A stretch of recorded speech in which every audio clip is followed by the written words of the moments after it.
Olá!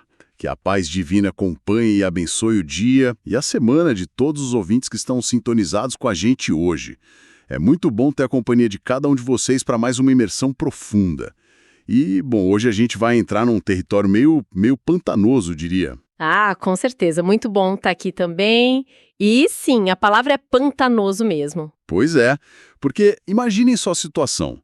Viver sobre um sistema tão corrupto, mas tão intrinsecamente doente e inabalável, que a única resposta lógica, o último recurso mesmo, é olhar para os céus e pedir que a divindade simplesmente quebre os dentes dos governantes. Nossa, é forte demais. Sim, e olha, isso não é a sinopse de um thriller político ou um filme de vingança de Hollywood, não.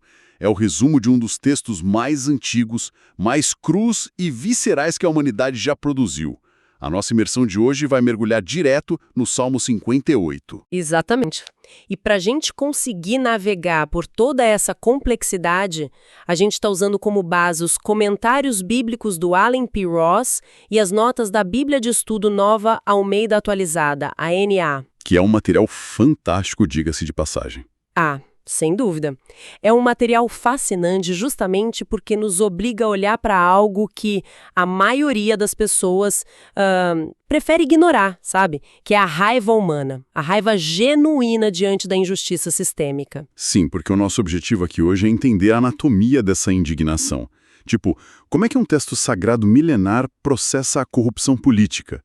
E a corrupção jurídica também, né? Mas a primeira coisa que a gente precisa estabelecer é que esse salmo não é, sei lá, o diário íntimo de alguém que teve um dia ruim no trabalho, certo? De forma alguma, longe disso. O Salmo 58, tecnicamente falando, ele é classificado como um lamento comunitário. Comunitário. Isso. O cabeçalho do texto atribui a autoria a Davi, né? Mas traz uma instrução musical super específica que é ao mestre de canto segundo a melodia não destruas. E a gente precisa pensar no peso disso. Não é uma musiquinha de ninar, é, na verdade, um hino de protesto.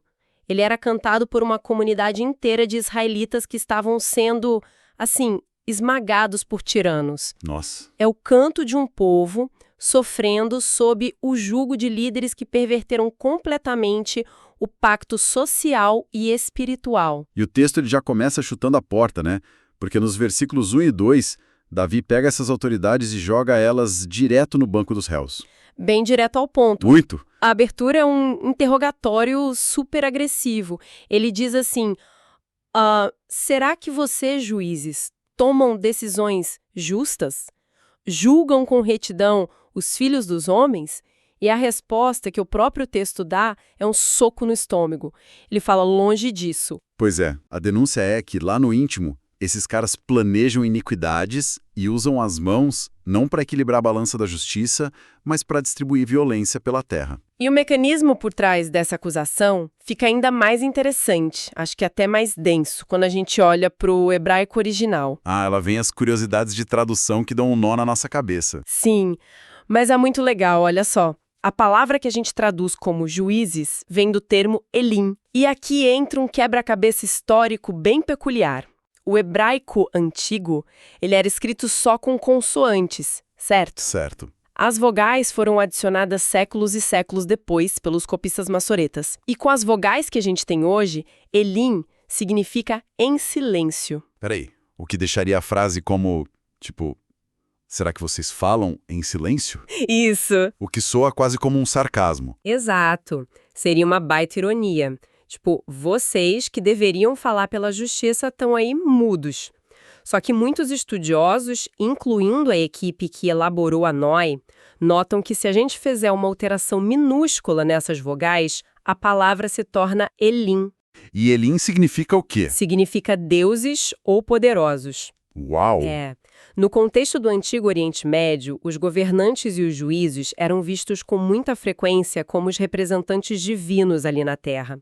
Então a teoria é que os copistas posteriores ficaram tão desconfortáveis, sabe? De usar uma palavra associada ao divino, que é Elim, para descrever políticos tão nojentos de corruptos que, seja de propósito ou não, eles alteraram a pronúncia para silêncio, que é Elém. Cara, mas isso muda toda a perspectiva.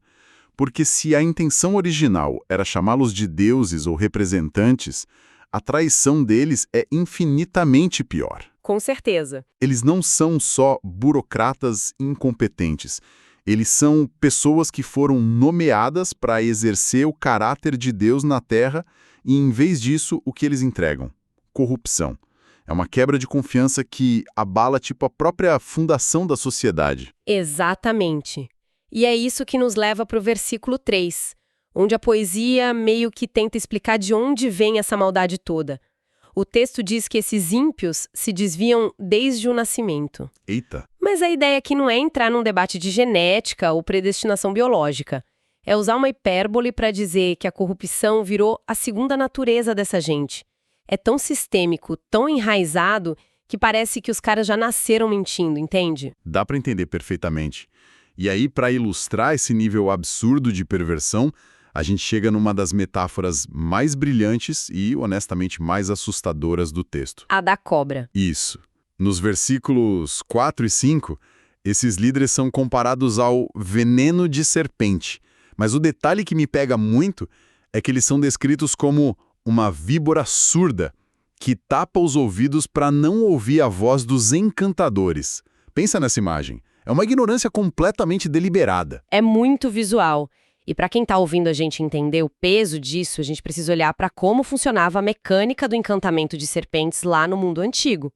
Explica aí. O encantador, ele usava flautas e umas vibrações sonoras bem específicas para acalmar e controlar a cobra, né?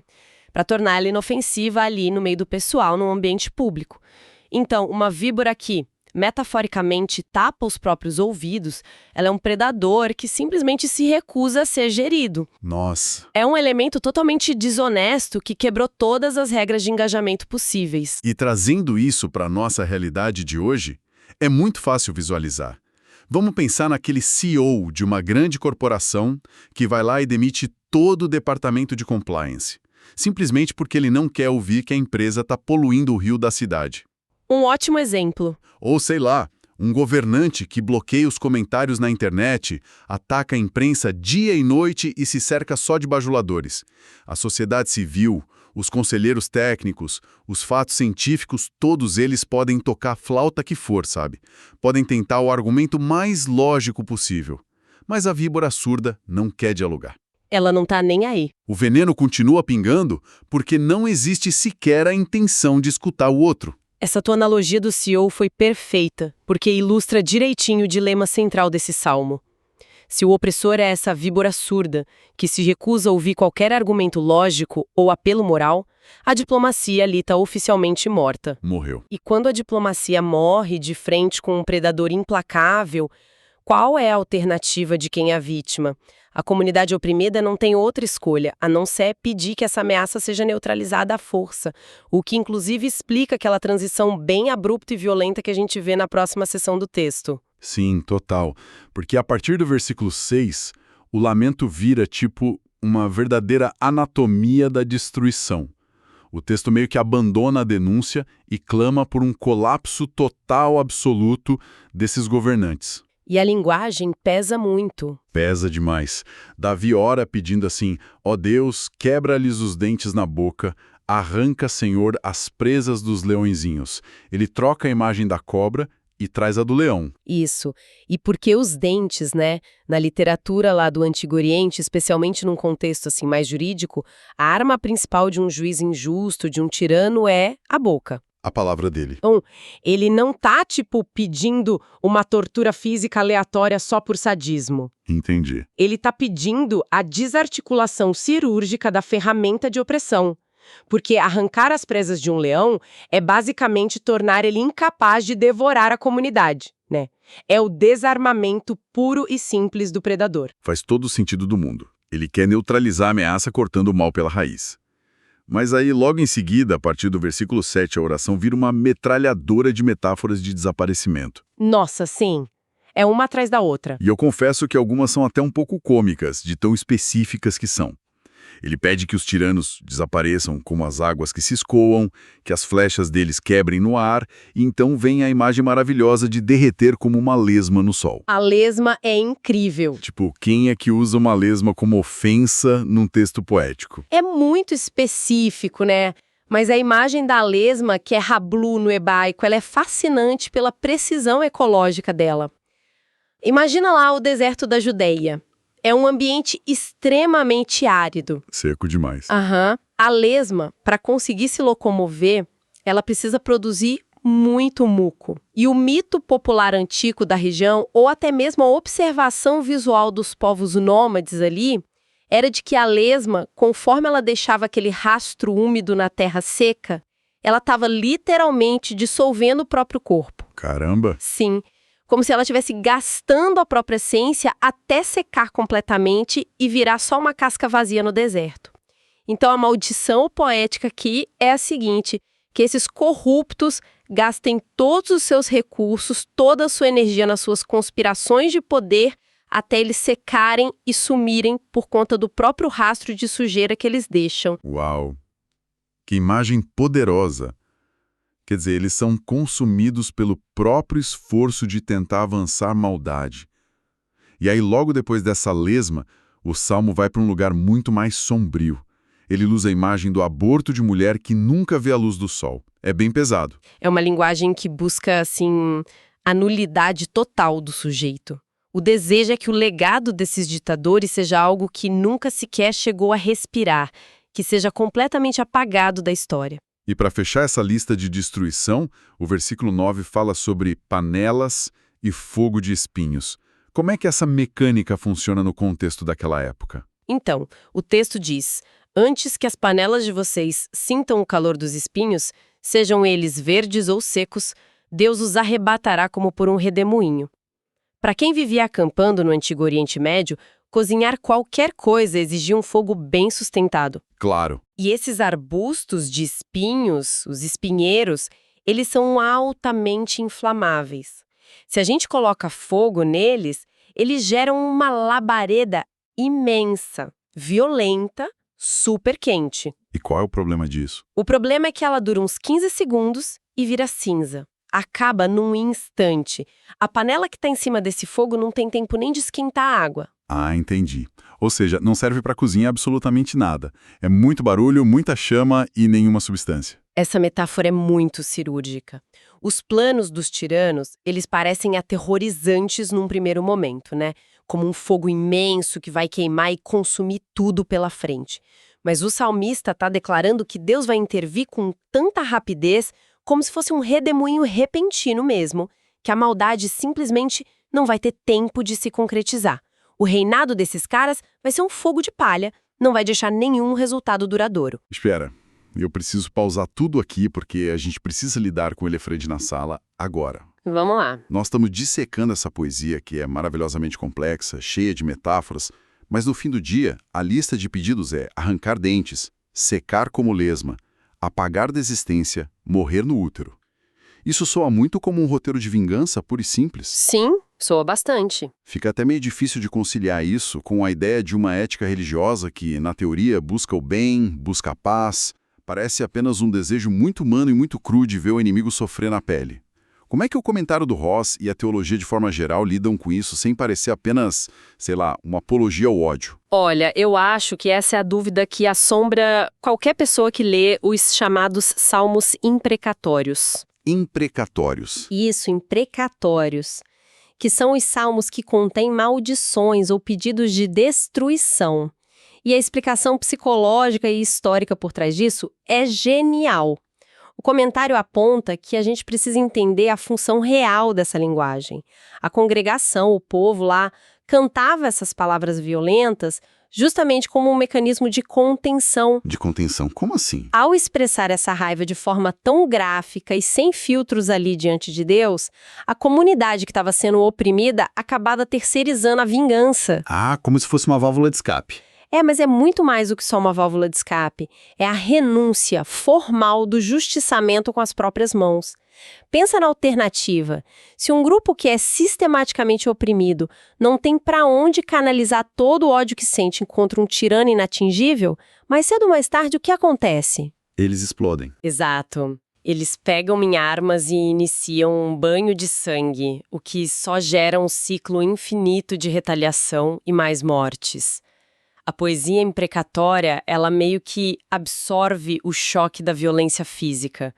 Você pega aquele seu desejo brutal de quebrar a cara ou os dentes do seu opressor e você entrega isso nas mãos de um juiz perfeito, que não é corrompível. Cara, que perspectiva. É como se a pessoa dissesse: Deus, eu tô com tanta raiva, mas tanta raiva que eu quero destruir essa pessoa. Mas eu não vou fazer isso. Eu entrego a execução da justiça a ti. Caramba! Então, ironicamente, cantar sobre a violência era a ferramenta que impedia que aquela comunidade se tornasse violenta na prática. Exatamente. É transferir o monopólio da força para a divindade, garantindo que a vítima não acabe se transformando no próprio carrasco que ela odeia. E tem um segundo aspecto muito importante nisso também.